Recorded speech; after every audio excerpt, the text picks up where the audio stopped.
তার 3 নম্বর কাজ হচ্ছে স্বামীকে মেনেই চলেন, স্বামীর সাথে কথা বন্ধ করে দিন রাত কাটায়েন না, মাস মাস কথা বলেন না, সপ্তাহ সপ্তাহ কথা বলেন না, রান্না করার পরে ছেলে মেয়েকে দিয়ে খাওয়ার পাঠান, এই সংসার চলবে না। যদি 1 গ্লাস পানিও দেন কোনো সময়, তাহলে সামনে এভাবে ঠ্যাক্কস করে রেখে চলে যান।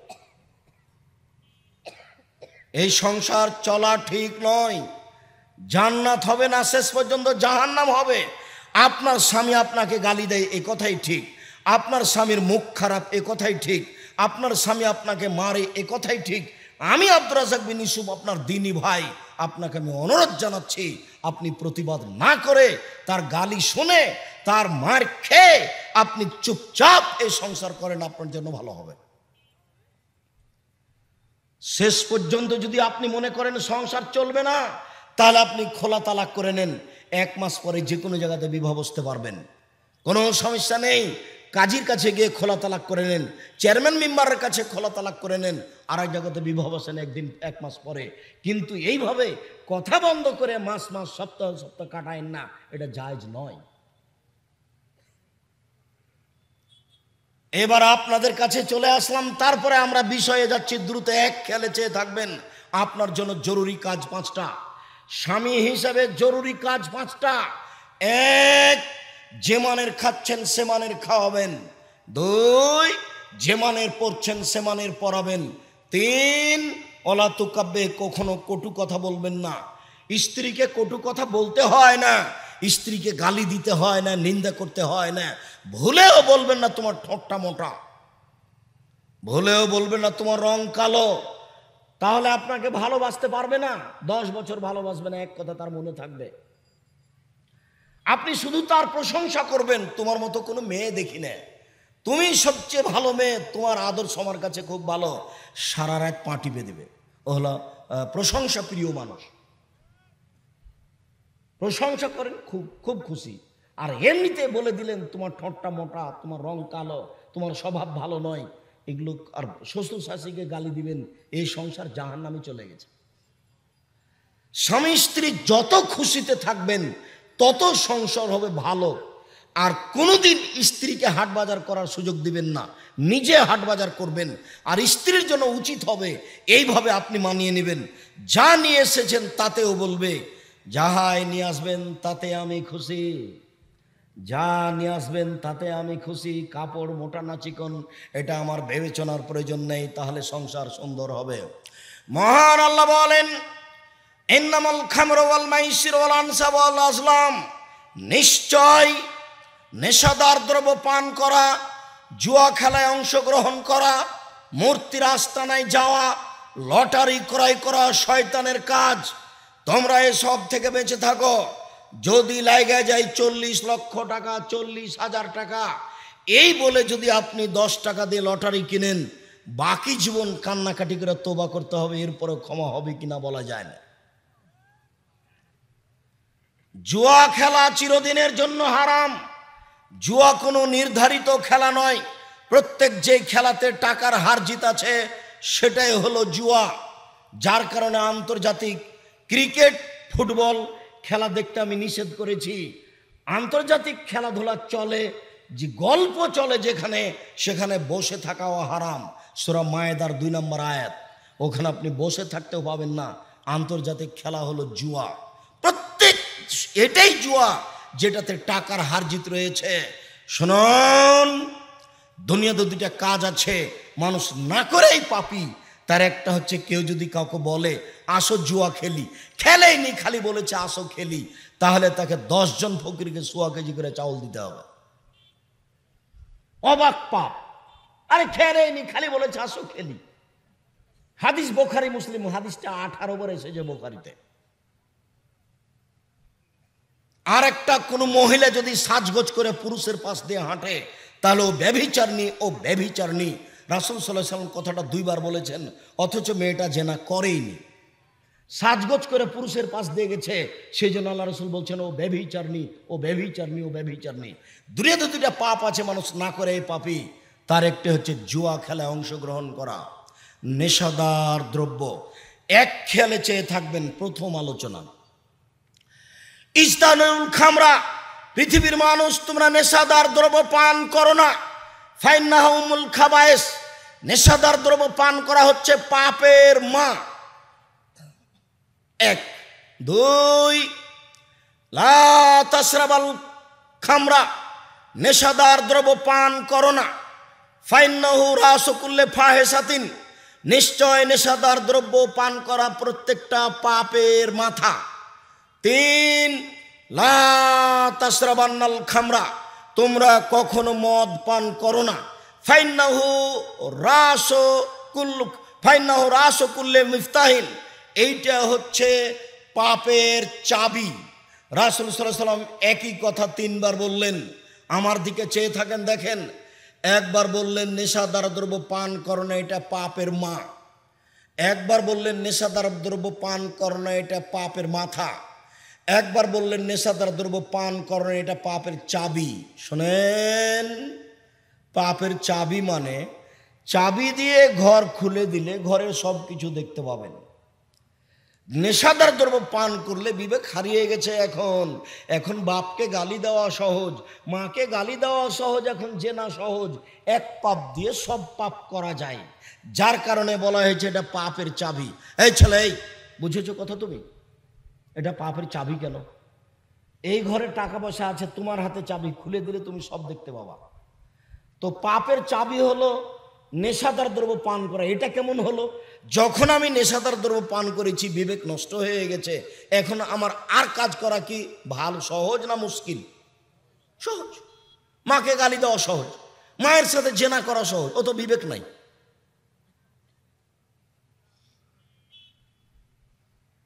দুই, এটা পাপের মাথা, তার মানে এটাই মূল, নেশাদার দ্রব্য পান করলে সব হয়ে যাবে। তিন, এটা পাপের মা, মানে এটাই আসল, নেশাদার দ্রব্য পান করলে সব পাপ হয়ে যাবে। এই জন্য রাসূল সাল্লাল্লাহু আলাইহি ওয়াসাল্লাম বললেন যেটা পাপের মাথা। অবাক হবেন, এরকম ভাবে বাক্য আল্লাহর নবী আর কোনো পাপের জন্য উল্লেখ করেননি। তিনি বলেন, মান শারিবাল খামরা লাম তুকবাল লাহু সালাতুন 40 লাইলা, কেউ যদি একদিন নেশাদার দ্রব্য পান করে, বিড়ি, তামাক, জর্দা, সিগারেট, গুল খায়, তাহলে 40 দিন তার সালাত নামাজ কবুল হবে না। এমন কোনো পাপ নাই যেটা করলে 40 দিন নামাজ কবুল হবে না, এই কথা আল্লাহ নবী বলেছে। মানুষ যদি মানুষকে হত্যা করে, মহাপাপ, তারপরে তার 40 দিন নামাজ কবুল হবে না, এই কথা আল্লাহ নবী বলেন। মাকে গালি দেওয়া মহাপাপ, এরপরেও তার 40 দিন নামাজ কবুল হবে না, এই কথা আল্লাহ রাসূল বলেননি। মিথ্যা সাক্ষী দেওয়া মহাপাপ। নাটোর জেল থেকে একটা লোক আছে, ও নিজেই জানে না আমি কেন জেলে। হালতি গ্রামে না কোন গ্রামে মারামারি হয়েছিল, সেদিন 1 নম্বর আসামিটা ও ছিল রংপুরে। তাই এরা ভাবলো যে ওকে 1 নম্বর আসামি করতে পারলে ওকে ধ্বংস করে দেবো, ওর দলকে। তখন ওকে 1 নম্বর আসামি করে দিয়েছে। এবার ও সাক্ষী জজের সামনে গিয়ে বলছে, আমি 2 চোখে মারতে দেখেছি। অথচ যার কথা বলছে ও সেদিন ওখানেই ছিল না। তার মানে সাক্ষী, মিথ্যা সাক্ষী পৃথিবীতে 3য় মহাপাপ। মহাপাপ মিথ্যা সাক্ষী, মহাপাপ মিথ্যা সাক্ষী। এর পরেও 40 দিন সালাত বন্ধ থাকবে, এ কথা আল্লাহর নবী বলেননি। মুহাম্মদ সাল্লাল্লাহু আলাইহি সাল্লাম বলেন, মান শারাবাল খামরা লা ইয়ারজাল্লাহু আনহু 40 লাইলা, কেউ যদি নেশাদার দ্রব্য 1 দিন পান করে, 40 দিন সে আল্লাহকে নিজের দিকে করতে পারবে না। 40 দিন সে আল্লাহকে নিজের দিকে করতে পারবে না। এমন কোনো দুনিয়াতে পাপ নাই যে পাপ করলে আল্লাহকে 40 দিন নিজের দিকে করা যাবে না। সেটা শিরক হোক, সেটা বিদআত হোক, সেটা জেনা হোক, সেটা চুরি হোক, সেটা সুদ হোক, সেটা ঘুষ হোক, সেটা যেটাই হোক না কেন, পৃথিবীতে এমন কোনো পাপ নাই যেই পাপ করার পরে আল্লাহকে 40 দিন নিজের দিকে করা যাবে না। হাতে হাতে করা যাবে। কোটি কোটি টাকা সুদ খেয়েছে, তারপরে বলছে আল্লাহ আমার ভুল হয়েছে, আমাকে মাফ করো। তা আল্লাহ বলবেন আচ্ছা ঠিক আছে, করলাম। নেশাদার দ্রব্য পান করার পরে যদি বলে, হবে না। 1 দিন 2 দিন, 40 দিন পরে কিছু বললে হতে পারে। রাসূল সাল্লাল্লাহু আলাইহি সাল্লাম বলেন, শারবুল খামরে কাবেদে ওয়াসানিন, নেশাদার দ্রব্য পান করা মূর্তি পূজার মতো পাপ। সরস্বতী, ভগবতী, কালী, দুর্গা এদের সিজদা করলে যেমন পাপ হয়, নেশাদার দ্রব্য পান করলে তেমন পাপ হয়। আমি অনুবাদক, আমি একজন অনুবাদক মাত্র। এইভাবে রাসূল সাল্লাল্লাহু আলাইহি সাল্লাম বলেছেন, আপনাকে আমি অনুবাদ করে দেখাচ্ছি মাত্র। পাপ হিসাবে পৃথিবীর আর কোনো পাপকে আল্লাহর নবী এইভাবে বলেননি। মূর্তি পূজার মতো পাপ, নেশাদার দ্রব্য ছাড়া আর কোনো পাপ পৃথিবীতে নেই। রাসূল সাল্লাল্লাহু আলাইহি সাল্লাম বলেন, সালাসা, তিন ধরনের পাপ রয়েছে, তিন শ্রেণীর পাপী ওরা জান্নাতে যাবে না। তিন শ্রেণীর পাপী ওরা জান্নাতে যাবে না। এক, মধুমেনুল খামর, নিয়মিত বিড়ি, তামাক, জর্দা, সিগারেট, গুল, নেশাদার দ্রব্য খায় পান করে যে, সে জান্নাতে যাবে না। দুই, ওর রাজলাতু মিনান নিসায়ে, পুরুষের বেশধারী নারী যারা, পুরুষের বেশধারী নারী ওরা জান্নাতে যাবে না। যারা পুরুষের জুতা স্যান্ডেল পরে, যারা পুরুষের শার্ট প্যান্ট পরে, যারা পুরুষের পোশাক পরে, তারা জান্নাতে যাবে না। তিন, ও দায়ুস আল্লাহ জিক্রুফি আলে আল খাবাসা, যে বাড়িতে বেহায়াইয়ের সুযোগ দিয়েছে, যার মেয়ে নগ্ন পোশাকে স্কুল কলেজে যায়, যার স্ত্রী নগ্ন পোশাকে রাস্তায় ঘুরে, এই স্বামী, এই পিতা জান্নাতে যাবে না। এ হচ্ছে দায়ুস। এই ছেলে, ওইখানে গাড়ি স্টার্ট দেওয়া নিষেধ করবে প্রথমে। এখান থেকে গাড়ি গড়িয়ে নিয়ে যেতে হবে মোটরসাইকেল, তারপরে গাড়ি স্টার্ট দিবে। আমি তো কথা শেষ করিনি। ওখানে গাড়িটা থামিয়া বলবে যে ঢং দেখাচ্ছেন, ঢং শুরু করেছেন, এতক্ষণ পর্যন্ত কেসা কাহিনী চলছিল, সেই জন্য অপেক্ষা হচ্ছিল, এখন ঢং শুরু করেছেন। এই ছেলে, যাও ওখানে মোটরসাইকেল স্টার্ট দিতে দিবা না, ওই দিকটা ঘুরিয়ে নিয়ে যাবে, আমি যেন শুনতে না পাই। দোকানদার হলো কোনো দোকানদার যেতে পাবে না, আর বেচা হয়ে গেছে চলে যেতে হবে। ও একজন পশু, ও হিন্দু নাকি? ও কথা শুনতে পারে না এখানে? যাও তোমরা নিষেধ করো, আর বেচা হয়ে গেছে, তাকে চলে যেতে হবে। হোঁচলা কোথাকার। দুটো কথা শোনা যায় না? এতক্ষণ তো তুমি বাজারই করছিলে, কেনা বেচা করছিলে, এখন তোমার একটু ধৈর্য ধারণ করতে ইতস্তবোধ হয় কেন, শরম বোধ হয় কেন? তুমি নিজেকে মুসলমান মনে করো না? তুমি হিন্দু নাকি? তোমার একটু শরম হয় না কেন? তোমার একটু লজ্জা হয় না কেন? তোমার একটু হায়া হয় না কেন? তোমার জন্য তো আমি এসেছি বেটা। এরা তো উচিত ছিল এদের এখানে দোকানপাট বসতে না দেওয়া। সামান্য একদিনের প্রোগ্রামে দোকানপাট কিসের? যার কারণে আমি মাঝে মধ্যে বলি যে এত শক্ত হওয়ার পরেও বিচারের মাঠে আমি টিকতে পারবো, এটা আমার মনে বলে না। কেননা বক্তব্যের সাথে এরকম মেলার কোনো মিল নাই, বক্তব্যের সাথে এত পয়সা খরচ করে প্রস্তুতির কোনো মিল নাই, ধর্মের সাথে এগুলোর কোনো মিল নাই, কেসা কাহিনীর সাথে মিল নাই। যে গ্রামে প্রোগ্রাম করলাম সেই গ্রামে বউ, বেটি, জামাই একেবারে ভর্তি, সেই আসর থেকে সেলিকা নিয়ে দুলাভাই গল্প করছে, আর আমি এখানে বক্তব্য দিচ্ছি। তাহলে এর জবাব কে দিবে? কত কি কিনে ঘুরে বেড়াচ্ছে ওই জামাই, সেলিকা রেখে নিয়ে বউকে নিয়ে বাজার করে বেড়াচ্ছে। রাস্ত মেলা, এর জবাব কি দিব? আমি আব্দুর রাজ্জাক বিন ইউসুফ মাঝে মধ্যে আমার ধোঁকা হয় যে বিচার মাঠে টিকতে পারবো এমনটা আমার মনে হয় না। কেননা এর আমি কতটুকু প্রতিবাদ করলাম, যদিও আমি লিখেছি বক্তা শ্রোতার পরিচয়, ওই জন্য ওই বইটা লেখা হয়েছে বক্তা শ্রোতার পরিচয়। কে বক্তা আর কে শ্রোতা একটু দেখা দরকার। ওই জন্যই বইটা লেখা হয়েছে তাফসির কি মিথ্যা হতে পারে? তাফসির কি মিথ্যা হতে পারে? ওই বইয়ে যা তাফসির আছে সবই মিথ্যা। মানে এসব পরিস্থিতির সাথে ধর্মের মিল নেই, গোটাটাই মেলা।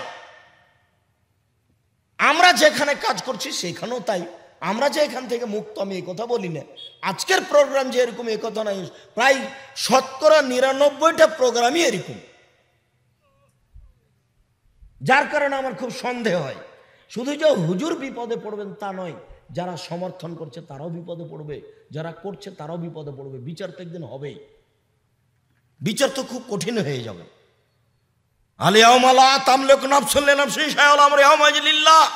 বিচার শুরু করার পূর্বে আল্লাহ বলবেন, শোনো আদম সন্তান, আজ কেউ কারো কোনো উপকার করতে পারবে না, একচ্ছত্র মালিকানা আমার হাতে থাকবে।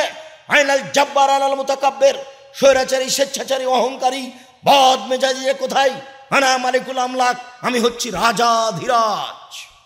এই বক্তব্য দেওয়ার পরে বিচার শুরু হবে। বিচার কোনো সাধারণ জিনিস নয়, কেউ টিকতে পারবে না আল্লাহর বিশেষ দয়া ছাড়া। অতএব বিবেচনায় আসবেন, ভালো হবে বিবেচনা হারিয়ে কোনো কাজ করবেন না। সম্মানিত দিনী ভাই বোন, রাসূল সাল্লাল্লাহু আলাইহি ওয়াসাল্লাম বলেন, 3 শ্রেণীর মানুষ জান্নাতে যাবে না। 1, মধুমিনুল খামর, নিয়মিত বিড়ি, তামাক, জর্দা, সিগারেট, গুল, নেশাদার দ্রব্য খায়, পান করে যে। 2, মুকাদ্দিবুন বিল কাদারে, ভাগ্যকে অস্বীকার করে যে। 3, মুসাদ্দিকুন বিসসিহরি, জাদুকে বিশ্বাস করে যে। জাদু দেখা হারাম, জাদু করা হারাম, জাদু দেখা হারাম, জাদু করা হারাম, এরা জান্নাতে যাবে না। 3 থাকলো ভাগ্যকে অস্বীকার করা। মানে ঢাকাতে গাড়িতে উঠেছেন, আপনার ছেলে আর আমার ছেলে, তো আপনার ছেলেটা এসে সিরাজগঞ্জে গাড়ি থেকে নেমে গেছে, আর এক গাড়িতে উঠেছে, আর একটা গাড়ি নাটোরে এসে অ্যাক্সিডেন্ট হয়েছে। তখন আপনি বারবার বলছেন, আহারে আমার ছেলে যদি ওই গাড়িতে থাকতো তাহলে অ্যাক্সিডেন্ট হতো না, আহারে আমার ছেলে যদি ওই গাড়িতে থাকতো তাহলে অ্যাক্সিডেন্ট হতো না। এর নাম ভাগ্যকে অস্বীকার করা। ওইদিকে আপনি যায়েন না। দুর্ঘটনা কিভাবে এখন সারানো যায়, মেডিকেল নিয়ে যাওয়া যায়, আল্লাহর কাছে দোয়া করা লাগে, সেগুলো করেন। কেন আপনি বলতে গেলেন যে ওই গাড়িতে থেকে গেলে ছেলে অ্যাক্সিডেন্ট হতো না, ওর ভাগ্যে আছে বলেই তো গাড়ি থেকে নেমে এখানে উঠেছে। তা আপনি ভাগ্যকে অস্বীকার করার কাজ করতে গেলেন কেন? এর নাম ভাগ্যকে অস্বীকার করা। তারা জান্নাতে যাবে না। আবু মুসা আশআরী রাদিয়াল্লাহু তাআলা আনহু বলেন, রাসূল সাল্লাল্লাহু আলাইহি ওয়াসাল্লাম বলেছেন, আমার উম্মত অচিরে জেনাকে হালাল মনে করবে। 2, আমার উম্মত গান বাজনা বাদ্যযন্ত্রকে হালাল মনে করবে। 3, আমার উম্মত নেশাদার দ্রব্য পান করাকে হালাল মনে করবে। 4, আমার উম্মত রেশমি কাপড়কে হালাল মনে করবে। মখমল চাদর বিছানে দিতে একটুকু দ্বিধা করে না। সিল্ক জাতীয় কাপড় দিয়ে জামা পায়জামা করতে দ্বিধা করে না। শুনুন, ভাতিজার সাথে মেয়েকে ঢাকা পড়তে পাঠাতে একটুকু দ্বিধা করে না। জামাইয়ের সাথে মেয়েদেরকে পাঠাতে একটুকু দ্বিধা করে না। আমার উম্মত জেনাকে হালাল মনে করবে। এই কথা মুহাম্মদ সাল্লাল্লাহু আলাইহি সাল্লাম বলেন। গান বাজনা আমার উম্মত হালাল মনে করবে। আজকে গান বাজনা পাপের কাজ নয়। সব দোকানেই বাজনা বাজে, সব ঘরে বাজনা চলে, সব দোকানে বাজনা বাজে, সব ঘরে বাজনা চলে। একটা বাড়ি যদি 5 তলা হয়, সেখানে যদি 30টা রুম থাকে, প্রায় 20টা রুমে টিভি চলছে, বাজনা বাজছে। আমার উম্মত বাজনাকে হালাল মনে করবে। রাসূল সাল্লাল্লাহু আলাইহি সাল্লাম বাজনার শব্দ শোনাই ছেলে ঘুমিয়ে গেছো নাকি দেখো। রাসূল সাল্লাল্লাহু আলাইহি সাল্লাম বাজনা শুনে আঙ্গুল কানের ভিতরে ঢুকে দিয়ে রাস্তা থেকে দূরে চলে গেলেন। দূরে সরে গিয়ে বলছেন, আব্দুল্লাহ ইবনে উমর, জি হাল তাসমা শায়ান, তুমি কি এখন কোনো বাদ্যযন্ত্র শুনতে পাচ্ছ? কালালা। আব্দুল্লাহ ইবনে উমর বললেন, জি না, এখন শুনতে পাচ্ছি না। ফারাফা ইসবাইহি মিন উজনাইহি, তখন তিনি তার 2 আঙ্গুলকে 2 কান থেকে সরিয়ে নিলেন। কি বুঝলেন? আমি যে বলেছি ওই বাপ মা অশিক্ষিত। আরে বাপ মা 2 দিকে বসে আছে, আর ছেলের 2 কানে ইয়ারফোন লাগা আছে। কোথাকার গান চলছে? ইন্ডিয়ার গান চলছে, অথচ বাপ মা 2 দিকে বসে আছে। এই বাপ মাই পশু, এই বাপ মাই গরু ছাগল, এই বাপ মাই পশু প্রাণী। বুঝেও বুঝে না ওরা, অন্তর আছে বুঝে না, দেখেও দেখে না ওরা, চক্ষু আছে দেখে না, শুনেও শোনে না ওরা, কান আছে শোনে না। উলায়েকা কালানাম, তারা পশু প্রাণীর মতো, তারা গরু ছাগলের মতো, তারা কুকুর শ্রীগালের মতো, ভালো হওয়া যাল বরং তার চেয়ে খারাপ। আবু মুসা আশআরী রাদিয়াল্লাহু তাআলা আনহু বলেন, রাসূল সাল্লাল্লাহু আলাইহি সাল্লাম বলেছেন। আনাস রাদিয়াল্লাহু তাআলা আনহু বলেন, রাসূল সাল্লাল্লাহু আলাইহি সাল্লাম বলেছেন, লা ইয়াকুনানা ফি হাযিল উম্মাহ খাসফুন মাসখুন কাজফুন, অচিরে আমার উম্মতের উপর 3টি বিপদ নেমে আসবে 3টি পাপের কারণে। আমার উম্মতের উপরে 3টি বিপদ নেমে আসবে 3টি পাপের কারণে। আমার উম্মতের উপরে 3টি বিপদ নেমে আসবে 3টি পাপের কারণে। এক, আকার আকৃতি পরিবর্তন হবে। সন্ধ্যায় ছিল মানুষ, সকালে হবে সোর, শুকুর, বানর। 2, ভূমিকম্প হবে। 3, সমস্যা নেমে আসবে। মসজিদে মারামারি, মাদ্রাসায় মারামারি, রাস্তাঘাটে মারামারি, ভাইয়ে ভাইয়ে মারামারি, গন্ডগোল, সব জিনিসের দাম বেড়ে যাবে, সব জায়গাতেই সমস্যা নেমে আসবে 3টি পাপের কারণে। এক, এজা সারেবুল খমরা, যখন তারা নেশাদার দ্রব্য পান করবে। 2, অত্যাখাজিল কায়নাত, যখন মেয়েরা নাচবে। 3, অজারাবুল মাজেব, যখন বাদ্যযন্ত্র প্রকাশ পাবে। দেখেন 3টেই, সব বাড়িতে 3টে, সব মোবাইলে 3টে। এই ছেলে, তোমার মোবাইলে ল্যাংটা মেয়ে নাচে, তোমার সংসার ভালো হবে না। তোমার মোবাইলে বাদ্যযন্ত্র চলে, তোমার সংসার ভালো হবে না। তুমি বিড়ি সিগারেট খেতে অভ্যাসী, বিড়ি সিগারেট তামাক জর্দা হারাম, একেবারে হারাম। আব্দুর রাজাক সাহেব, থামেন থামেন থামেন, একটু কথা। আপনি যে জর্দা হারাম বলছেন, বিড়ি, তার দলিল কি আপনার কাছে? দলিল হলো আল্লাহ রাসূল বলছেন, মাসকারা কাসিরুহু ফাকালিলুহু হারাম, যে জিনিস বেশি খেলে বিবেকের ক্ষতি হবে তার কমও হারাম। তো 500 বিড়ির মশলাকে বের করে একজন মানুষকে খাওয়াই দেন তো দেখি, ওর যদি বিবেকের ক্ষতি হয় তাহলে ওই বিড়ির একটা কণাও হারাম। আল্লাহর নবী এমন বাক্য বলেছেন, কিয়ামত পর্যন্ত এই বাক্য চলবে। সম্মানিত দিনী ভাই বোন, রাসূল সাল্লাল্লাহু আলাইহি সাল্লাম বলছেন, পৃথিবীর মানুষ শুনে রেখো, লা ইস্তারবানা নাসু মিন উম্মতি ইউসাম্মিনা বিগাইরি ইসমিহা, আমার উম্মত মদ খাবে, নাম দিব অন্য। যদিও আমার সাথে আর একজনকে খাড়ো করে এখানে দুর্বলতা পোষণ করা হয়েছে। আব্দুর রাজাক সাহেব বলেছেন পেপসি, ঠান্ডা, আরসি, কোকো কোলা এগুলি মদ। আর একজন বলছে এগুলি মদ নয়। আমি যুবক তোমাকে বলতে চাচ্ছি, আল্লাহ রাসূল বললেন আমার উম্মত মদ খাবে, নাম দিবে অন্য। তো এদেশের লোকেরা পেপসি, ঠান্ডা, আরসি, কোকো কোলা খাচ্ছে, নাম মদ বলে না। তো বলো তো, তুমি হুজুরকে জিজ্ঞাসা করো সেটা কোনটা যে আসলেই মদ কিন্তু মানুষ অন্য নাম দিয়ে খাচ্ছে, বলো তো সেটা কোনটা? আমি বলছি আরসি, পেপসি, কোকো কোলা, ঠান্ডা, কিন্তু হুজুর বলছেন এগুলো নয়। তো হুজুরকে তুমি জিজ্ঞাসা করো সেইটা কোনটা যে মানুষ মদ খাবে কিন্তু নাম দিবে অন্য। এই ছেলে, কথা তুমি আমার বুঝতে পারো নি?